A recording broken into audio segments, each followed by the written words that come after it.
नमो भगवते वासुदेवाय. तर आपण श्रीमद भागवत महापुराण पाहत आहोत आणि त्यातील हा आपला तृतीय स्कंद चालू आहे. तृतीय स्कंदातील हा अध्याय पाचव्या अध्यायामध्ये आपण विदुराचा प्रश्न आणि मैत्रेयांचे सृष्टी क्रम वर्णन पाहणार आहोत. तर श्री सुखदेव म्हणाले, हरिद्वाराला राहणाऱ्या परमज्ञानी मैत्रेयांकडे भगवत भक्तीने अंतकरण शुद्ध झालेला विदुर गेला आणि त्यांच्या सौजन्याने मन प्रेमाने भरून येऊन त्याने त्यांना विचारले. विदुर म्हणाला, भगवन, सर्व संसारी लोक सुख प्राप्तीसाठी कर्म करतात, परंतु त्यांना सुख मिळत नाही आणि त्यांचे दुःखही दूर होत नाही. उलट कर्मामुळे त्यांच्या दुःखात वाढच होते. म्हणून याविषयी योग्य काय व अयोग्य काय ते आपण कृपा करून मला सांगावे. आपल्या दुर्भाग्यामुळे जे लोक भगवान श्रीकृष्णांपासून दूर असतात, अधर्माचे आचरण करतात आणि अत्यंत दुःखी आहेत, अशांच्या वर कृपा करण्यासाठीच आपल्यासारखे भाग्यवान भगवत भक्त पृथ्वीवर संचार करतात. साधू शिरोमणी, आपण मला शांती देणाऱ्या अशा साधनांचा उपदेश करा की ज्यानुसार आराधना केल्याने भगवान भक्तांच्या भक्तीने पवित्र हृदयात विराजमान होतात आणि आपल्या स्वरूपाचा प्रत्यक्ष अनुभव करून देणाऱ्या सनातन ज्ञानाचा उपदेश करतात. त्रैलोक्याचे नियंते आणि पूर्णपणे स्वतंत्र असे भगवान श्रीहरी अवतार घेऊन ज्या ज्या लीला करतात, ज्या पद्धतीने अकर्ता असूनही त्यांनी कल्पाच्या आरंभी या सृष्टीची रचना केली, ती स्थिर केली आणि जगातील जीवांच्या उपजीविकेची तरतूद केली आणि पुन्हा या सृष्टीला आपल्या हृदयाकाशात लीन करून घेऊन वृत्तीशून्य होऊन योग मायेच्या आश्रयाने जे निद्रिस्त होतात, ते योगेश्वर प्रभू एकच असूनही या ब्रह्मांडात अंतर्यामी रूपाने प्रवेश करून अनेक रूपात कसे प्रकट होतात. तसेच ब्राह्मण, गायी आणि देवता यांचे कल्याण करण्यासाठी जे त्या अवताराप्रमाणे लीलेने कर्मे करतात, ते पण आम्हास सांगावे. सर्व यशस्वी पुरुषांचे मुकुटमणी असलेल्या श्रीहरींच्या लीलामृताचे कितीही पान केले तरी आमचे मन तृप्त होत नाही. सर्व लोकपतींचे स्वामी असणाऱ्या श्रीहरींनी कोणत्या तत्वांनी हे लोकपाल आणि लोकालोक, पर्वताच्या बाहेरच्या भागांची, ज्यामध्ये या सर्व प्रकारच्या प्राण्यांमध्ये अधिकारानुसार वेगवेगळा भेद जाणवतो, त्यांची रचना केली आहे.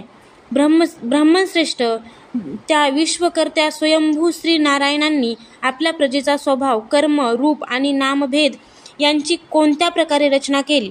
भगवन, उच्च नीच वर्णांचे धर्म मी श्री व्यासांच्या मुखातून अनेक वेळा ऐकले आहेत, परंतु श्रीकृष्ण कथामृताच्या प्रवाहाशिवाय इतर तुच्छ सुख देणारे धर्म कोण ऐकण्याची इच्छा मला आता उरली नाही. त्या तीर्थरूप श्रीहरींचे गुण ऐकून कुणाची तृप्ती होईल. नारदांसारखे महात्मे आपल्यासारख्या साधूंच्या समाजात त्यांचे गुण गातात आणि ते गुणगान जेव्हा मनुष्याच्या कर्णरंध्रात प्रवेश करते, तेव्हा त्यांची संचार चक्रात गुरफटून टाकणारी गृहस्थ धर्माची आसक्ती नाहीशी होते. भगवान आपले परममित्र मुनिवर व्यासांनी सुद्धा भगवंतांच्या गुणांचे वर्णन करण्याच्या इच्छेने महाभारताची रचना केली. त्यात त्यांनी विषय सुखाचा उल्लेख करीत मनुष्याची बुद्धी भगवंताच्या कथेकडे आकर्षित केली आहे. ही भगवत कथेची गोडी श्रद्धाळू पुरुषाच्या हृदयात जेव्हा वाढू लागते, तेव्हा ती त्याला अन्य विषयांपासून विरक्त करते. तो भगवत चरणांच्या अखंड चिंतनाने आनंदित होत जातो आणि त्या पुरुषाच्या सर्व दुःखाचा तात्काळ नाश करतो. जे आपल्या पूर्वजन्मीच्या पापांमुळे भगवत कथेविषयी विन्मुख असतात, अशा शोचनीय पुरुषांनाही शोचनीय अशा अज्ञानी लोकांबद्दल मला नेहमी खेद होतो आणि निरर्थक संभाषण, कामे आणि चिंतनात काळ घालवितात त्यांचे अमूल्य जीवन काळपुरुष हिरावून घेतो. मैत्रेय मुनी, आपण दीनांच्यावर कृपा करणारे आहात. भुंगा जसा फुलातील मध काढून घेतो, त्याचप्रमाणे या लौकिक कथांमधून सारभूत असलेल्या परमकल्याणकारी पवित्र कीर्ती श्रीहरींच्या निवडक कथा आपल्या कल्याणासाठी आम्हाला सांगा. त्या सर्वेश्वर भगवंतांनी संसाराची उत्पत्ती, स्थिती आणि संहार करण्यासाठी आपल्या मायाशक्तीचा स्वीकार करून रामकृष्णादी अवतारांद्वारा ज्या अनेक अलौकिक लीला केल्या, त्या सर्व मला सांगाव्या. श्री सुखदेव म्हणतात, जीवांचे कल्याण होण्याच्या हेतूने विदुराने जेव्हा अशी प्रार्थना केली तेव्हा मुनिश्रेष्ठ भगवान मैत्रेयांनी त्याची प्रशंसा करीत म्हटले.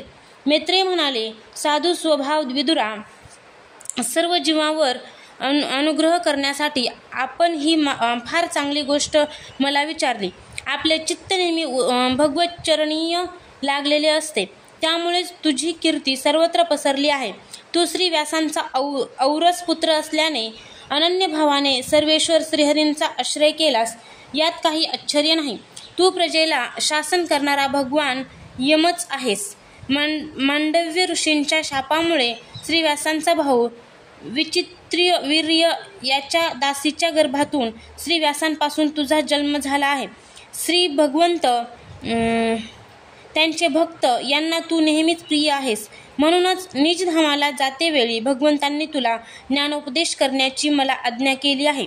म्हणून मी आता जगाची उत्पत्ती, स्थिती आणि लय यासाठी भगवंतांनी योगमायेच्या साह्याने केलेल्या वेगवेगळ्या लीलांचे क्रमश वर्णन करतो.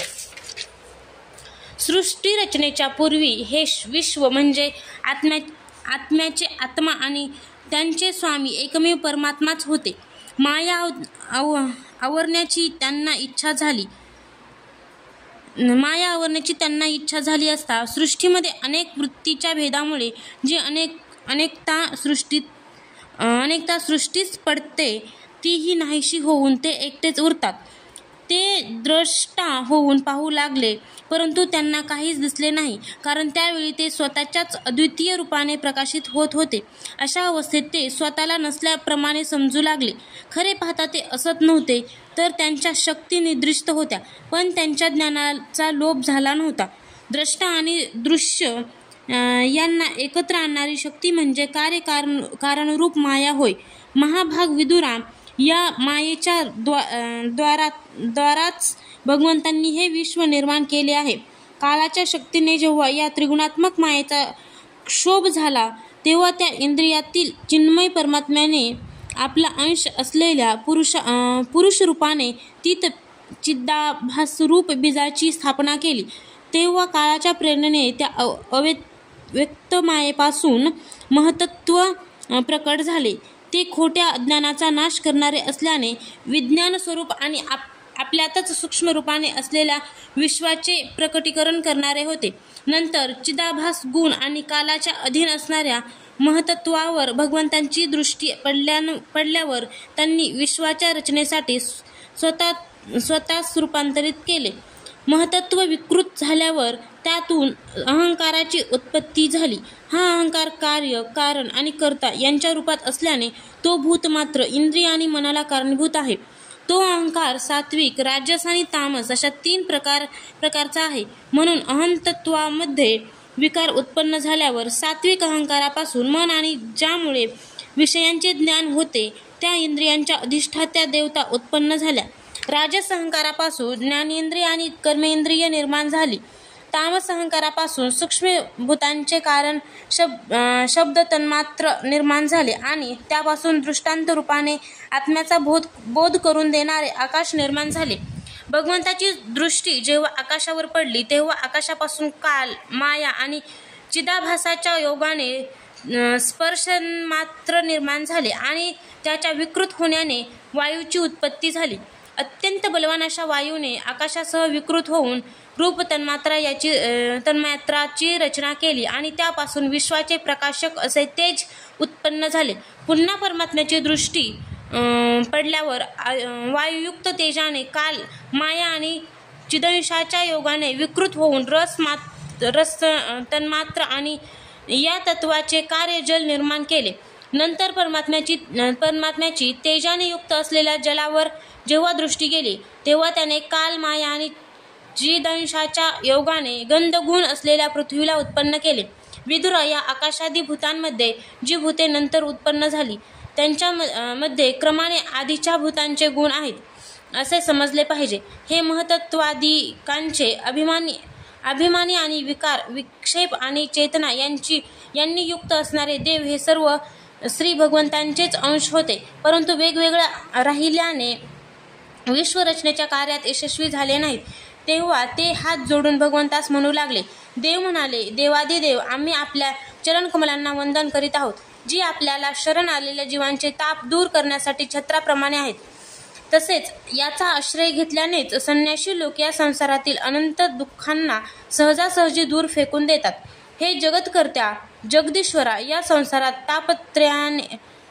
तापत्रयाने व्याकुळ झाल्याने जीवांना थोडी सुद्धा शांती मिळत नाही. म्हणून भगवंता, आम्ही आपल्या चरणांच्या ज्ञानमय छायेचा आश्रय घेत आहोत. मुनिजन एकांत स्थळी राहून आपल्या मुखकमलाचा आश्रय घेणाऱ्या वेदमंत्र रूप पक्षांच्या द्वारा ज्यांच्या अनुसंधानात राहतात आणि जे संपूर्ण पापांचा नाश करणाऱ्या नद्यातील श्रेष्ठ अशा श्री गंगा नदीचे उगमस्थान आहे, त्या आपल्या परमपवित्र चरणकमलांचा आम्ही आश्रय घेत आहोत.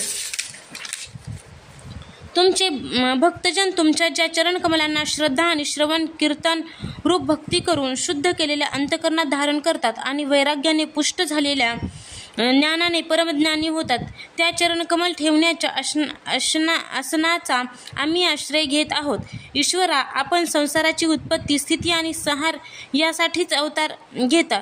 ज्या आपल्या चरणकमलांचे स्मरण करणाऱ्या भक्तजनांना आपण अभय देता, त्या चरणकमलांना आम्ही सर्वजण शरण आलो आहोत.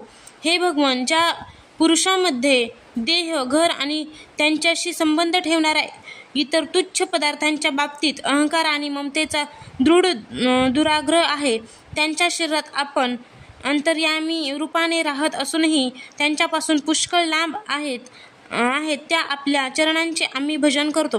हे परमयशस्वी परमेश्वरा, इंद्रिय विषयांकडे ओढली गेल्याने त्यांचे मन नेहमी बाहेर भटकत राहते. हे पामर, तुमच्या विलासयुक्त पदन्यासाची शोभा जाणणाऱ्या भक्तांचे दर्शन घेऊ शकत नाहीत आणि म्हणून ते तुमच्या चरणकमलांपासून दूर राहतात. हे देवा, आपल्या कथामृताचे पान केल्याने उचंबळून आलेल्या भक्तीमुळे ज्यांचे अंतःकरण निर्मळ झाले आहे, तेच वैराग्य हेच ज्याचे सार आहे, असे आत्मज्ञान प्राप्त करून घेऊन अनायासेच आपल्या वैकुंठधामाला जातात. दुसरे काही धीर पुरुष चित्ताचा निरोध करून समाधीच्या बळावर तुमच्या बलाढ्य मायेला जिंकून तुमच्यातच लीन होऊन जातात, पण त्यांना फार कष्ट पडतात. आपल्या भक्तिमार्गात मात्र काहीच कष्ट नाहीत.